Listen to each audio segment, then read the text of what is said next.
হে আমার কওম, তোমরা এই পবিত্র শহরের উদ্দেশ্যে রওনা করো।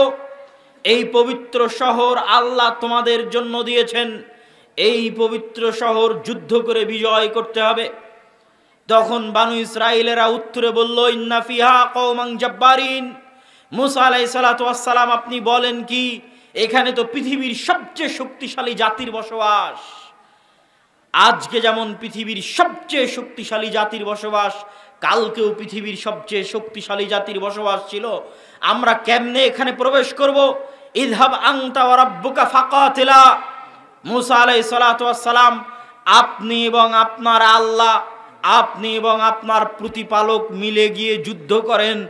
আপনি আর আল্লাহ মিলে যেই দিন যুদ্ধ শেষ হবে সেই দিন আমাদের ডাকিয়েন। নাউজুবিল্লাহি মিন যালিক। অথচ এই কওম কয়দিন আগে দেখলো ফেরাউন ডুবে গেল, কয়দিন আগে দেখলো পাথর ফেটে ঝর্ণা বের হচ্ছে, কয়দিন আগে দেখলো আসমান থেকে খাবার আসতেছে, এখনো আসতেছে। অথচ তারা মুখের উপর বলে দিল, আপনি আর আপনার আল্লাহ গিয়ে যুদ্ধ করেন। মুসা আলাইহিস সালাতু ওয়াস সালাম হতাশা প্রকাশ করলেন। আল্লাহর পক্ষ থেকে আযাব আসলো, গজব আসলো 40 বছর। ইয়াতিহুনা ফিল আরজ ইন্নাহা মুহাররামাতুন আলাইকুম। তোমাদের জন্য 40 বছর এই সিনাই মরুভূমিতে পাগলের মতো ঘুরতে থাকবে, এটা তোমাদের জন্য আযাব। 40 বছর পাগলের মতো ঘুরতে থাকতে থাকতে একটা সময় মুসা আলাইহিস সালাতু ওয়াস সালাম মারা গেলেন। মুসা আলাইহিস সালাতু ওয়াস সালাম যখন মারা যাচ্ছেন, তখন অন্তরে এই ব্যথা নিয়ে মারা যাচ্ছেন যে তিনি জেরুজালেম, মসজিদে আকসা বিজয় করতে পারেননি। এটা আমাদের মূল পয়েন্ট, যে নবীদের জীবনের সাথে মসজিদে আকসার কি সম্পর্ক। এই কষ্টে মুসা আলাইহিস সালাম মারা যাওয়ার সময় দোয়া করছেন যে ফাসাআলা মুসা, মুসা আলাইহিস সালাতু ওয়াস সালাম আল্লাহর নিকটে দোয়া করলেন, আইয়ুদনিয়াহু মিনাল আরজিল মুকাদ্দাসাতি বিরমিয়াতি হাজারিন, যে হে আল্লাহ, আমি তো আমার কওমের নাফরমানির কারণে, না শুকরির কারণে জেরুজালেম বিজয় করতে পারলাম না। আমার মৃত্যুটা মসজিদে আকসার এত কাছে দেন, এত নিকটে দেন, যেন মসজিদে আকসা থেকে একটা ঢিল মারলে আমার কবরে এসে পড়ে। হাদিস বুখারী। মুহাম্মদ সাল্লাল্লাহু আলাইহি ওয়াসাল্লাম বলছেন, আমি যদি আজ ফিলিস্তিনে থাকতাম তাহলে তোমাদেরকে দেখাতাম কোথায় মুসার কবর আছে। তাহলে মসজিদে আকসার নিকটে মারা যাওয়ার দোয়া করে মুসা আলাইহিস সালাতু ওয়াস সালাম দুনিয়া থেকে বিদায় নিয়েছেন। এটা হলো মসজিদে আকসার সাথে নবীদের সম্পর্ক। সম্মানিত উপস্থিতি, প্রত্যেক মুসলমান পরিবার, প্রত্যেক মুসলমান সন্তানের অন্তরে মসজিদে আকসার প্রতি ভালোবাসা থাকতে হবে এবং এই কষ্ট থাকতে হবে যে আমরা মসজিদে আকসায় যেতে পারি না, আমরা মসজিদে আকসা জিয়ারত করতে পারি না, মসজিদে আকসায় 2 রাকাত সালাত আমরা আদায় করতে পারি না। এই কষ্ট অন্তরে অনুভব করতে হবে। প্রত্যেক যারা মক্কা এবং মদিনায় হজ এবং উমরা করতে যায় তাদের মনে রাখতে হবে এই পৃথিবীতে আল্লাহর আরও একটি পবিত্র ঘর আছে, যা আমাদের নবীও সেই পবিত্র ঘরের সাথে সম্পৃক্ত, যা আমরা ধারাবাহিক ইতিহাসে বলবো। সেই পবিত্র ঘরে আমরা যেতে পারি না, যাওয়া হয় না। 70 বছর থেকে 80 বছর থেকে ওই পবিত্র ঘরে যাওয়ার রাস্তা মুসলমানদের জন্য, বিশ্বের মুসলমানদের জন্য বন্ধ হয়ে আছে। মুসা আলাইহিস সালামের অন্তরে যেমন কষ্ট ছিল, প্রত্যেক মুমিনের অন্তরে এরকম কষ্ট থাকতে হবে। সালাহুদ্দিন আইয়ুবী এই কষ্টে শপথ করেছিলেন, এই কষ্টেই শপথ করেছিলেন যে আমি হজ ওই দিন করব, আল্লাহর বাইতুল্লাহ ওই দিন দেখতে যাব যেই দিন আল্লাহর পৃথিবীতে আর একটা যে 3য় ঘর আছে, ওই 3য় ঘর যেই দিন উদ্ধার করতে পারবো সেই দিন। এবং মসজিদ আকসা বিজয়ের আগে সালাহুদ্দিন আইয়ুবী হজ করেননি, আল্লাহর ঘর দেখতে যাননি। কেননা পৃথিবীতে তখন আরও আল্লাহর তো মোট 3টে পবিত্র ঘর, তো পৃথিবীর আরও একটা পবিত্র ঘর তো বিধর্মীদের দখলে, কাফেরদের দখলে। তো কেমনে কাফেরদের দখলে রেখে তিনি আল্লাহর আর একটা ঘর জিয়ারতে যেতে পারেন? এই কষ্ট ব্যথা নিয়ে তিনি, এই কষ্ট থাকার কারণেই তিনি যুদ্ধে জয়লাভ করতে পেরেছিলেন।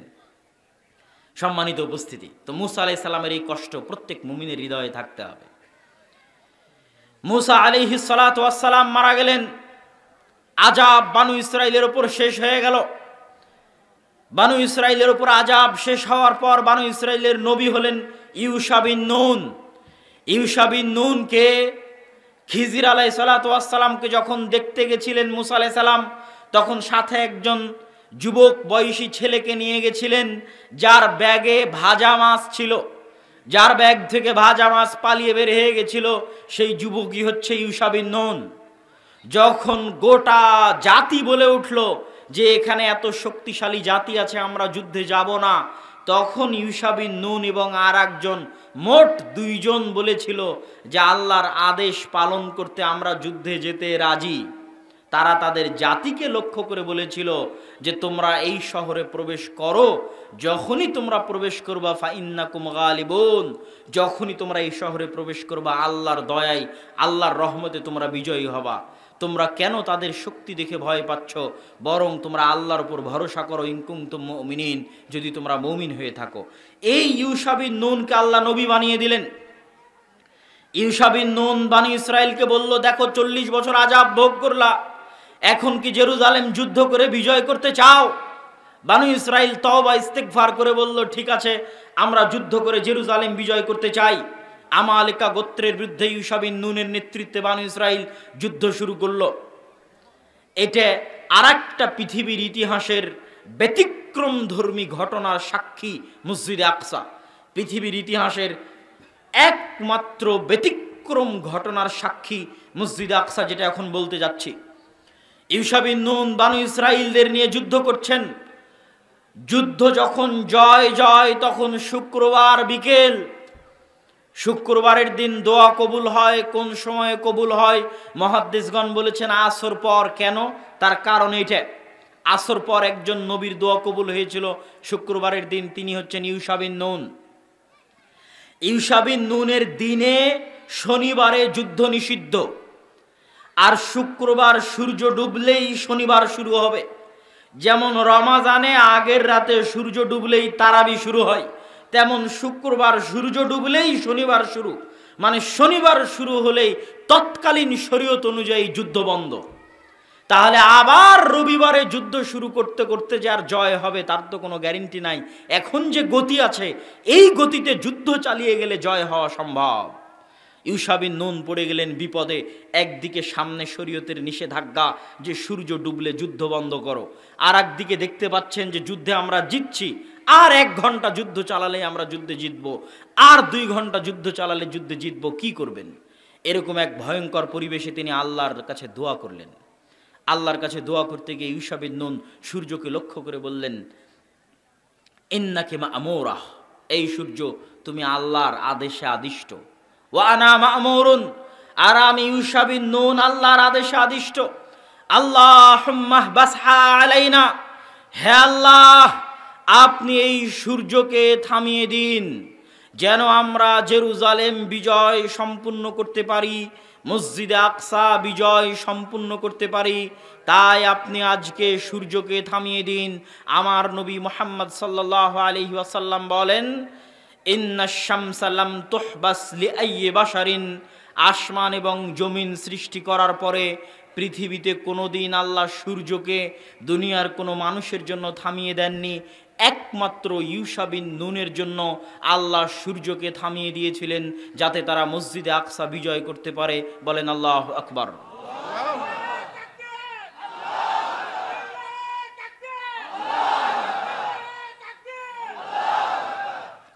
মসজিদে আকসা বিজয়ের জন্য আল্লাহ সুবহানাহু তাআলা সূর্যকে থামিয়ে দিলেন। হাদিস সহিহ, বুখারীর হাদিস, ঘটনা সত্য। সম্মানিত উপস্থিতি, কিন্তু ইউশা বিন নুন এবার তারা আবেগে তাকবীর দিলেন। দেখেন কত বড় পৃথিবীর ইতিহাসের ঘটনা, অথচ এত বড় ঘটনার পরে এই কওম কত বড় নিমক হারামি করতেছে, যে আল্লাহ কোরআনে বলেছে তাদের নিমক হারামির কথা। কেন আল্লাহ তাদেরকে অভিশপ্ত বানিয়ে দিয়েছে? মাগদুব আলাইহিম কেন বানিয়ে দিয়েছে? চোখের সামনে দেখলো আল্লাহ সূর্য থামিয়ে দিয়েছেন। এখন তারা বিজয়ী বেশে জেরুজালেমে প্রবেশ করতেছে, বিজয়ী বেশে।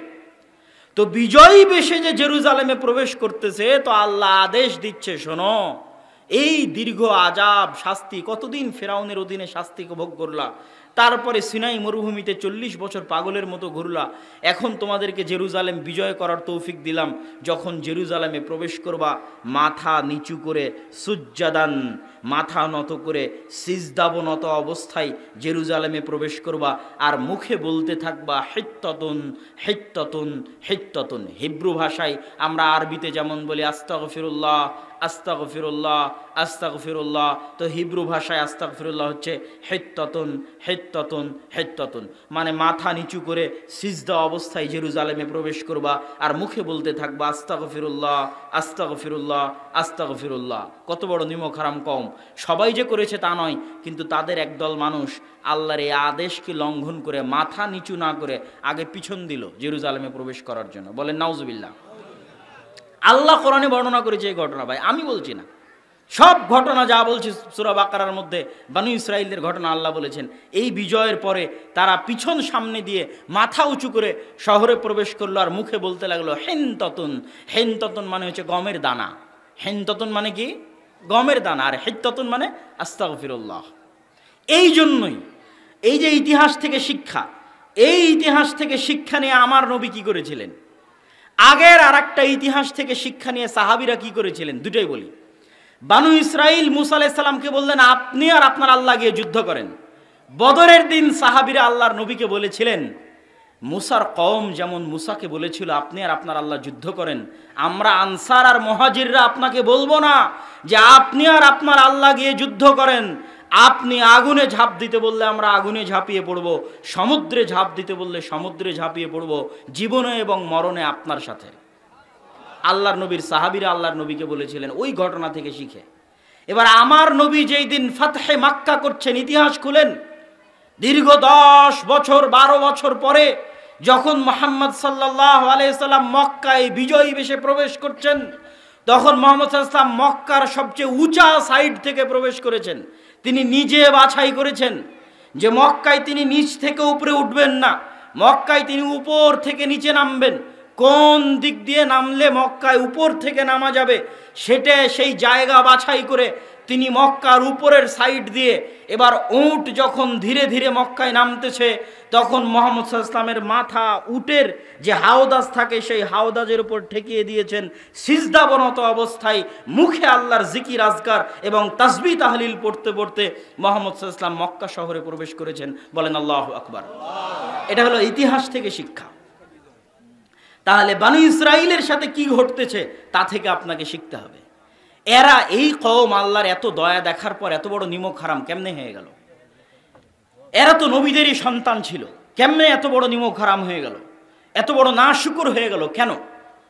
তার কারণ আমি যখন মুসলমানদের অবস্থা দেখি যে মুসলমানেরা পৃথিবীতে কেন এত অধপতনে চলে গেল, এত নিচে নেমে গেল, তখন বিশেষ করে ইউরোপ সফরের পর আমার কাছে এটা পরিষ্কার হয়েছে বানু ইসরাইলের অবস্থা আর মুসলমানদের অবস্থা পার্থক্য কি। বানু ইসরাইল যে ওই যে 300 বছর ফেরাউনের গোলামি করেছে, গোলামিতে স্বভাব নষ্ট হয়ে গেছে। কথা কি বুঝতে পারছেন? মানুষ যখন স্বাধীন থাকে, টাকা পয়সা থাকে, ক্ষমতা থাকে, তখন হৃদয় প্রশস্ত থাকে, হিম্মত উঁচু থাকে, অন্তর প্রশস্ত থাকে, হিম্মত উঁচু থাকে। যখন আপনি গোলাম, পালিয়ে বেড়াচ্ছেন, লুকিয়ে বেড়াচ্ছেন, খাওয়ার জায়গা নাই, থাকার জায়গা নাই, তখন আস্তে আস্তে অন্তর ছোট হয়ে যায়। ছোট হতে হতে তা আবার কত বছর? 200 থেকে 300 বছর অন্তর ছোট হয়ে গেছে। অন্তর ছোট হয়ে চরিত্র বিকৃত হয়ে গেছে।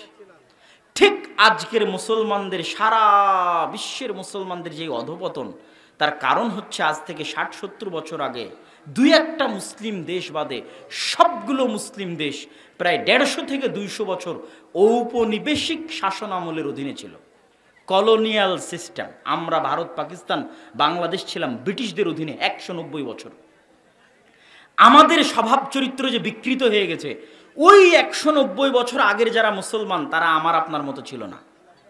ওই 190 বছর আগের মুসলমানের হিম্মত ছিল, হৃদয় প্রশস্ত ছিল, লক্ষ্য স্থির ছিল। আমাদের চরিত্র বিকৃত হয়ে গেছে 190 বছরে। গোলামি করতে করতে, ব্রিটিশদের গোলামি করতে করতে আমরা মেন্টালি জন্মগত বাই বর্ন গোলাম। আমরা এখনো ভারত, পাকিস্তান, বাংলাদেশের মুসলমানেরা জন্মগত গোলাম। ওই 190 বছরের ট্রমা, কেউ যখন দেখে যে তার চোখের সামনে খুব ভয়ঙ্কর কিছু ঘটেছে, ও ট্রমায় ভুগে। তো মুসলমানেরা ওই 190 বছর গোলামির ট্রমা থেকে বের হতে পারেনি। এটা আরও অনুভব করলাম কখন? যখন দেখলাম যে ফ্রান্সের রাজধানী প্যারিসের আইফেল টাওয়ারের সামনে রাত 12টা 1টায় যারা সিগারেট খাচ্ছে সবই মুসলমান, যারা মদ এবং জুয়া খেলতেছে সবই মুসলমান। তো ওরা একটাও ইন্ডিয়া, পাকিস্তান, বাংলাদেশের মুসলমান নয়। তাহলে কোথাকার মুসলমান? ওই ফ্রান্স যেই দেশ শাসন করত ঔপনিবেশিক শাসন আমলে, ওই দেশের মুসলমান। আলজেরিয়া, মরক্কো, নাইজেরিয়া তথা আফ্রিকান কান্ট্রি ফ্রান্স শাসন করত। ফ্রান্স, ইতালি, স্পেন এরা আফ্রিকান কান্ট্রিগুলোকে ভাগ করে নিয়েছিল। তো ওদের চরিত্র এদের শাসনে বিকৃত হয়ে গেছে। এদের অধীনে ওরা 190-200 বছর থেকেছে। এখন ওই ট্রমা থেকে ওরা বের হতে পারেনি, কেন? গোলাম। আমরা 190 বছর গোলাম ছিলাম, এখনো আমরা ওই ট্রমা থেকে বের হতে পারিনি। আমাদের চরিত্র এই জন্য বিকৃত। তো ওরা 300 বছর গোলাম ছিল ফেরাউনের, এই জন্য সকাল সন্ধ্যা নিমক হারামি করতেছে, ছোট লোকের মতো কথা বলতেছে নবীর সাথে আর আল্লাহ সুবহানাহু তাআলার সাথে।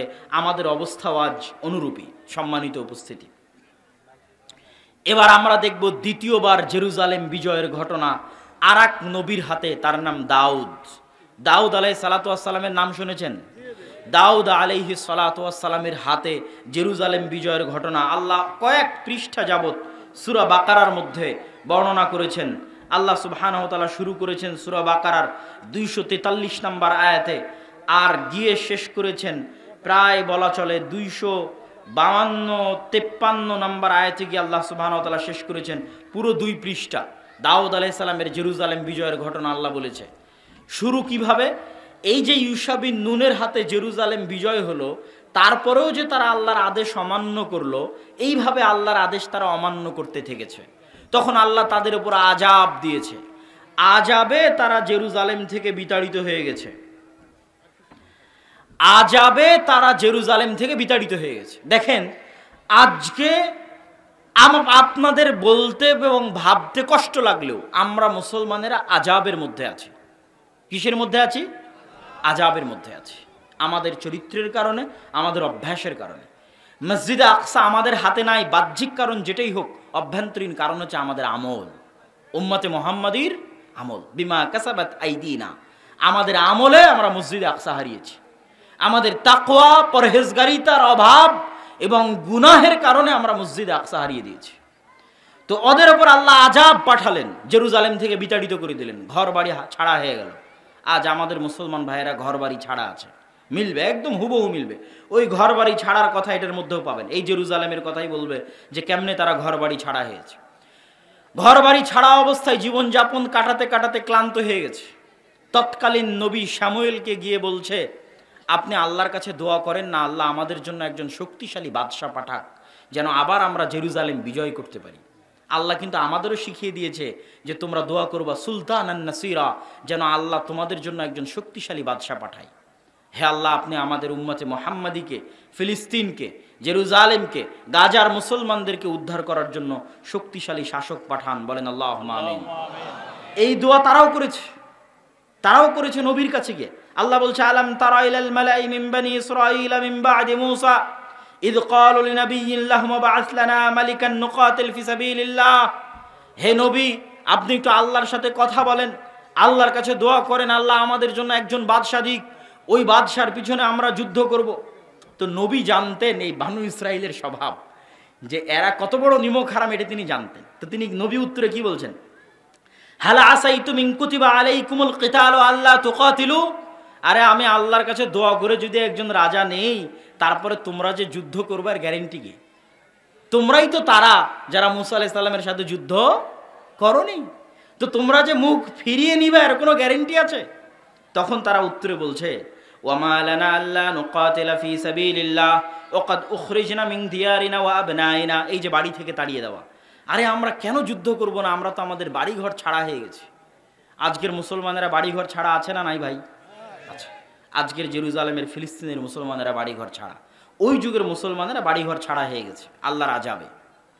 আমাদের বাহ্যিক যে কারণেই থাক, অভ্যন্তরীণ কারণ হচ্ছে আল্লাহর আযাব। তো আমরা তো আমাদের বাড়িঘর ছাড়া হয়ে গেছি, আমরা কেন যুদ্ধ করব না? অবশ্যই করব। আপনি আল্লাহর কাছে দোয়া করেন। ফালাম্মা কুতিবা আলাইহিমুল কিতালু তাওয়াল্লাউ ইল্লা কালিলাম মিনহুম। কিন্তু সত্যি সত্যি যখন আল্লাহ বাদশা পাঠিয়ে দিলেন, তখন যুদ্ধ আর তেমন বেশি মানুষ করতে পারল না। হাজার হাজার মানুষ থেকে মাত্র 313 জন যুদ্ধ করতে পেরেছিল, মাত্র। বাকি সব পরীক্ষায় ফেল করেছে। কিভাবে আল্লাহ তাদের পরীক্ষা করেছিলেন সেটাও বলছেন। ক্বাদ বা'আসা লাকুম তালুতা মালিকা, তখন নবী বলে দিলেন আল্লাহ তোমাদের জন্য রাজা করে দিয়েছেন তালুতকে। ওরা বলছে আরে তালুত রাজা হলো মানে আমরা এত বড় বড় সমাজের সব বড় বড় নেতা, আমরা থাকতে তালুত রাজা হবে? আল্লাহ কোরআন মাজিদে বলছেন তালুত তোমাদের চেয়ে জ্ঞানে এবং শক্তি সামর্থ্যে বড়, এই জন্য তাকে আমি রাজা বানিয়েছি, তোমরা তার আনুগত্য করো। ঠিক আছে, তালুতের আনুগত্য করে এবার যুদ্ধের মাঠে অবতীর্ণ হবেন। যুদ্ধের মাঠে অবতীর্ণ হলে তাবুত ফিরে পাওয়া যাবে। তাবুত কি? তাবুত হচ্ছে মুসা আলাইহিস সালামের লাঠি, তাবুত হচ্ছে মুসা আলাইহিস সালামের পাথর, যেই পাথর ফেটে ঝর্ণা বের হয়েছিল। ওইটা যারা জেরুজালেম থেকে এদের তাড়িয়ে দিয়েছিল জুলিয়েট বাদশাহ, যার নাম আল্লাহ কোরআনে বলেছে জালুত, ওই জালুত নিয়ে চলে গেছিল। তো ওখান থেকে বনু ইসরাইলরা বরকত পেত, বরকত লাভ করত। তো বলছে যদি তোমরা এই যুদ্ধে বিজয়ী হও তাহলে মুসার লাঠি আর পাথর পুনরায় তোমাদের ফিরিয়ে দেওয়া হবে, যাতে তোমরা বরকত লাভ করতে পারো। তো যুদ্ধের জন্য রওনা দিয়েছে। আল্লাহ পরীক্ষা স্বরূপ বলেছে এই যুদ্ধে যাওয়ার পথে নদী আছে, নদীতে যদি পানি পান করো যুদ্ধে অংশগ্রহণ করতে পারবে না, নদীতে যদি পানি পান না করো যুদ্ধে অংশগ্রহণ করতে পারবে। ঠিক আছে, সবাই পানি পান করে নিয়েছে, ৩১৩ জন পানি পান করেনি। এই ৩১৩ জন নদী পার হওয়ার পর দেখছে বিশাল সেনাবাহিনী জালুতের, এত বড় বিশাল সেনাবাহিনীর সামনে ৩১৩ জন কেমনে যুদ্ধ করবে? কোরআনে আল্লাহ তারা বলছে, কোরআনে বর্ণনা করছে, তারা বলছে লা তাকাতা লানা আল-ইয়াওমা বিজালুতা ওয়া জুনুদি, এত বিশাল সেনাবাহিনীর সাথে আমরা ৩১৩ জন কেমনে যুদ্ধ করব? তখন যারা আল্লাহকে ভয় করতো এর মধ্যে দাউদ আলাইহিস সালাম ছিলেন। এই যুদ্ধে দাউদ আলাইহিস সালামের বয়স ২০ বছর, দাউদ আলাইহিস সালামের বয়স ১৭ বছর। তো দাউদ আলাইহিস সালাম সহ আর যারা আল্লাহকে ঈমান আনতো, আল্লাহকে ভয় করত, ক্বালাল্লাযীনা ইয়াযুন্নুনা আন্নাহুম মুলাকুল্লাহ, যারা বিশ্বাস করত যে একদিন আল্লাহর সাথে সাক্ষাৎ হবে, মরলে আল্লাহর দেখা পাবে, তারা বলল শোনো, কাম মিন ফিয়াতিন কালিলাতিন গালাবাত ফিয়াতান কাসীরা, যদি আল্লাহর সাহায্য থাকে কত অল্প দলকে আল্লাহ কত শক্তিশালী দলের বিরুদ্ধে বিজয়ী করে দেন। যদি আল্লাহর সাহায্য থাকে, আল্লাহু মা'আস সাবিরিন, আল্লাহ ধৈর্যশীলদের অন্তর্ভুক্ত। বরং তোমরা আল্লাহর কাছে দোয়া করো। দোয়াও আল্লাহ বলেছে, তারা কি দোয়া করেছিল? রব্বানা আফরিগ আলাইনা সাবরান ওয়া সাব্বিত আকদামানা ওয়ানসুরনা আলাল কওমিল কাফিরিন। এই দোয়া তোমরা করতে থাকো, দোয়া করো এবং আল্লাহ ভরসা করে যুদ্ধে ঝাঁপিয়ে পড়ো। মাত্র ৩১৩ জন নিয়ে যুদ্ধে ঝাঁপিয়ে পড়লো বিশাল বাদশাহ জালুতের বিশাল সেনাবাহিনীর বিরুদ্ধে। দাউদ আলাইহিস সালাম নিজে হাতে বাদশাহ জালুতকে জবাই করেছিলেন, দাউদ আলাইহিস সালাম, এবং তারপরে আল্লাহ তাকে নবী বানিয়ে দিয়েছেন এবং তার সন্তান সুলাইমান সহ পৃথিবীর ইতিহাসের সবচেয়ে বড় সাম্রাজ্য জেরুজালেমে প্রতিষ্ঠা হলো। এটা জেরুজালেম দ্বিতীয়বার বিজয় হলো। প্রথমবার বিজয় করলেন ইউশা বিন নুন, দ্বিতীয়বার বিজয় করলেন তালুত। কিন্তু বাহিনীর মধ্যে ছিল দাউদ আলাইহিস সালাম, যিনি নিজে বাদশাহ জালুতকে হত্যা করেছেন এবং তিনি জেরুজালেমে বিশাল সাম্রাজ্য প্রতিষ্ঠা করলেন। তার সন্তান সুলাইমান পৃথিবীর ইতিহাসের সবচেয়ে বড় সাম্রাজ্য প্রতিষ্ঠা করলেন এবং জিনদের নিয়ে দ্বিতীয়বার মসজিদে আকসা তৈরি করলেন সুলাইমান আলাইহিস সালাম। তাহলে এবার দেখেন, এতক্ষণ যত ইতিহাস বলতেছি, যত নবীর নাম বলে আসলাম, সব মসজিদে আকসার সাথে, সব ফিলিস্তিনের সাথে। সম্মানিত উপস্থিতি, এবার আমরা দ্রুত মুহাম্মদ সাল্লাল্লাহু আলাইহি ওয়াসাল্লামের জীবনীতে ফিরে আসব। তার আগে শর্টকাটে ঈসা এবং মারিয়াম। ওয়াইদ ক্বালাত ইমরাতু ইমরান রাব্বি ইন্নী নাযারতু লাকা মা ফি বাতনি মুহাররারা, যখন ইমরানের স্ত্রী বলল, হে আল্লাহ, আমার পেটে যে সন্তান আছে তোমার রাস্তায় ওয়াকফ করে দিলাম। তোমার রাস্তায় মানে এই মসজিদের জন্য, মসজিদের খেদমত করার জন্য। মসজিদের খাদেম হলে নবী হওয়া যায়, মসজিদের নবীরা মসজিদের খাদেম। তো মা ওয়াকফ করে দিল যে আমার পেটের সন্তান মসজিদের খাদেম, মসজিদ আকসার খাদেম।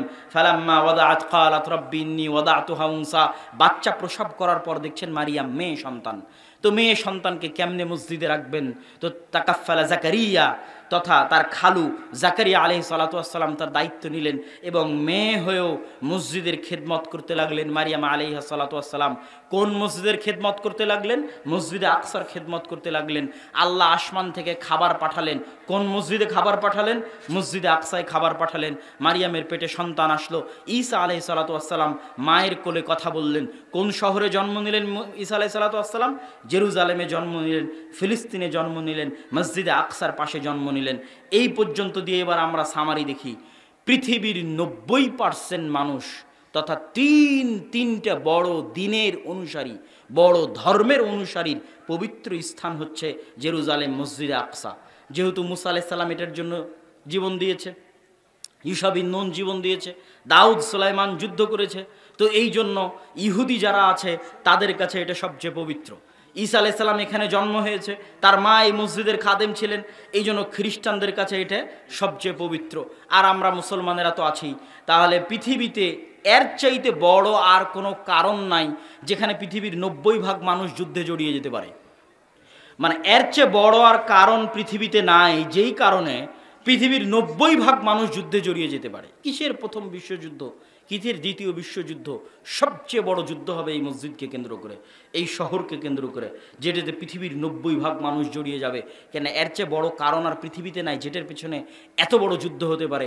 একটাই কারণ, সেটা হচ্ছে এই মসজিদ। এই মসজিদকে নিয়ে যুদ্ধ হতে পারে, এই শহরকে নিয়ে যুদ্ধ হতে পারে, যেগুলো কিয়ামতের পূর্ব মুহূর্তে সব বড় বড় যুদ্ধ এখানে সংঘটিত হবে।